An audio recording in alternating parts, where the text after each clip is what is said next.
무언가 지르고 싶다면 구독해요. 자, 오늘은 삼성전자의 새로운 게이밍 모니터 오디세이 네오 G8을 가지고 왔습니다. 이번 제품의 경우 현재 거의 대체 제품이 없을 만큼 정말 높은 스펙을 탑재하면서 현재 꽤 인기가 많은 제품으로 알고 있고 4K 상도에 240Hz 주사율을 동시에 갖춘 세계 최초의 게이밍 모니터이기도 합니다. 삼성전자가 유독 이런 세계 최초 타이틀에 집중을 하고 있는 것 같은데 과연 그만큼 괜찮은 제품인지 세부 스펙과 특징들은 무엇이 있는지 하나씩 알아보도록 하겠습니다. 일단 구성품은 전원 어댑터와 케이블, DP 케이블, 모니터암 장착을 위한 배사 마운트가 있습니다. 즉 모니터암 장착을 하려면 이 배사 마운트를 장착해야 됩니다. 100x100 배사호를 지원하고 있고요. 모니터 후면 디자인부터 보면 제가 지금 메인으로 사용 중인 삼성 오디세이 네오 G9처럼 네오 G8도 거의 비슷한 컨셉의 디자인입니다. 유광 화이트 컬러에 가운데 코어 디자인까지. 그래서 딱 보면 가로 사이즈가 작아진 오디세이 네오 G9처럼 보입니다. 당연히 가운데 코어 부분도 코어 라이팅이 그대로 유지되었기 때문에 모니터 후면이 상당히 강조된 모델입니다. 저는 매번 얘기하지만 모니터 후면 디자인도 데스크 셋업에 따라서 분명 아주 중요한 부분이라고 생각을 해서 후면이 보이도록 세팅하시는 분들에게는 큰 장점이 될 수 있는 디자인입니다. 다만 전원 어댑터가 내장형이 아닌 외장형으로 변경된 점, 스탠드 조립 시 별도 드라이버가 필요하다는 부분은 아쉬운 부분입니다. 외부 입력 포트는 커버를 제거하면 하단에 배치되어 있는데 DP 1.4 포트 1개, HDMI 2.1 포트 2개, USB 업스트림 포트 1개, 다운스트림 포트 2개, 3.5mm 헤드폰 단자 이렇게 되어 있습니다. 포트 구성 자체는 이 정도면 충분해 보이고 HDMI 2.1 포트 2개라 콘솔 게임기까지 동시 연결이 가능한 제품입니다. 연결된 케이블은 아까 분리했던 커버로 이렇게 가릴 수 있는 구조로 되어 있고 모니터 스탠드 쪽에 케이블을 정리할 수 있는 실리콘 고리가 있어서 여기에 케이블을 고정시킬 수도 있었습니다. 모니터 OSD 조작은 조그 다이얼은 아니고 총 5개 버튼으로 조작할 수 있었는데 조그 다이얼이 좀 더 편한데 이건 변경이 되었네요. 모니터 전면도 보시면 특유의 디자인 덕분에 하단 베젤은 조금 있는 편이지만 전체적으로 3면은 얇은 베젤로 되어 있고 하단 양쪽에서는 LED가 나오는 형태입니다. 즉 오디세이 네오 제품은 확실히 디자인에 꽤 힘을 준 제품인 거죠. 곡률은 1800R, 1500R이 아닌 삼성에서 가장 밀고 있는 1000R의 곡률로 되어 있습니다.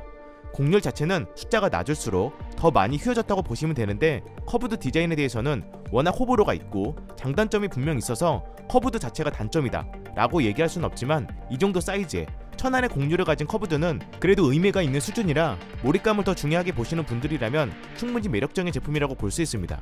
그리고 저도 메인으로 네오 G9 사용 중이지만 화면이 심하게 왜곡돼서 휘어져 보인다거나 그런 부분은 크게 못 느꼈고 왜곡 때문에 불편하다는 느낌은 거의 없었습니다.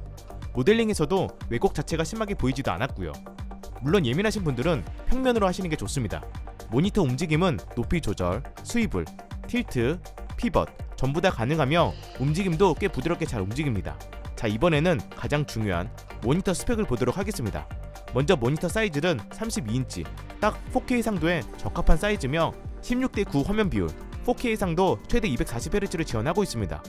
응답 속도는 G2G 기준 1ms, 100만 대 1의 명암비, 퀀텀 HDR 2000을 지원해 최대 밝기 2000니트를 지원하고 있습니다.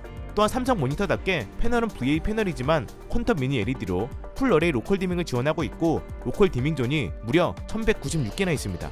즉 일반적인 모니터의 경우 백라이트가 존재하기 때문에 블랙 표현 자체가 아무래도 떨어질 수밖에 없고 빛샘 현상이 보이게 되는데 이 제품은 로컬 디밍 존이 1196개라 좀 더 세밀하게 특정 영역만 백라이트를 끌 수 있게 됩니다.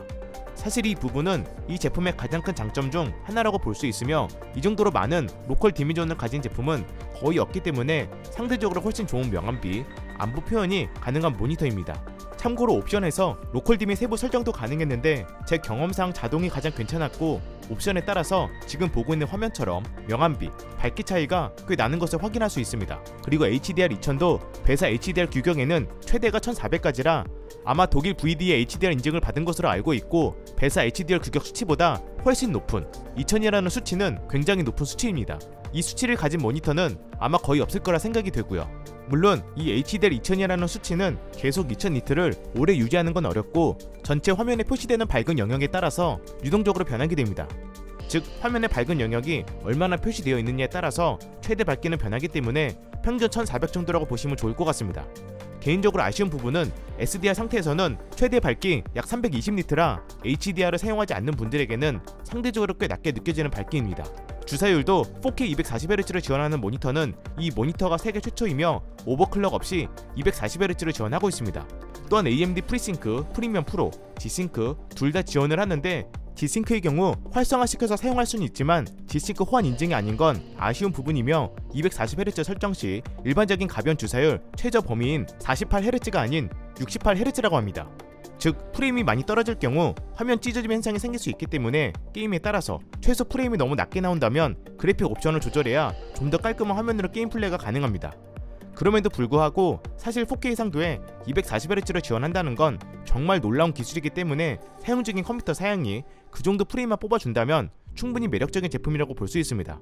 그리고 게임에 따라서 다르겠지만 일반적인 고사양 스팀 게임을 풀옵션으로 할 경우 아무래도 최대 주사율을 뽑아내기에는 어려워 보이고 현재로서는 최소 3080이나 3090급 이상 그래픽카드 또는 4000번대 그래픽카드가 출시가 돼야 좀 더 최대 성능을 제대로 뽑을 수 있을 것 같습니다.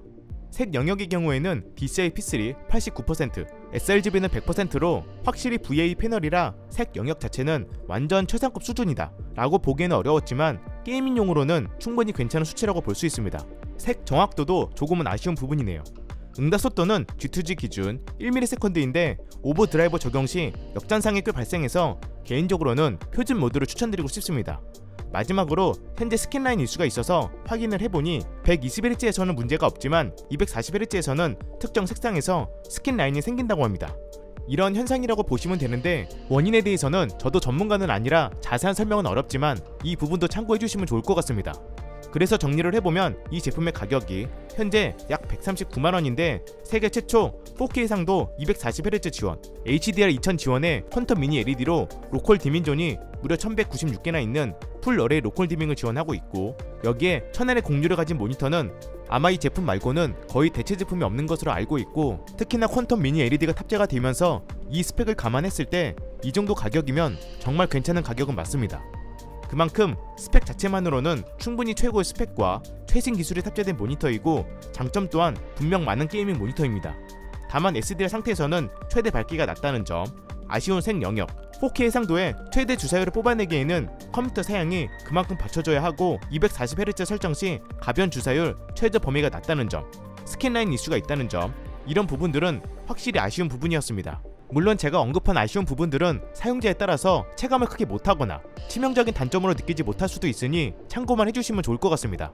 그럼 제가 준비한 영상은 여기까지고요. 저는 또 새로운 영상으로 찾아뵙도록 하겠습니다. 이상 형이었습니다. 감사합니다.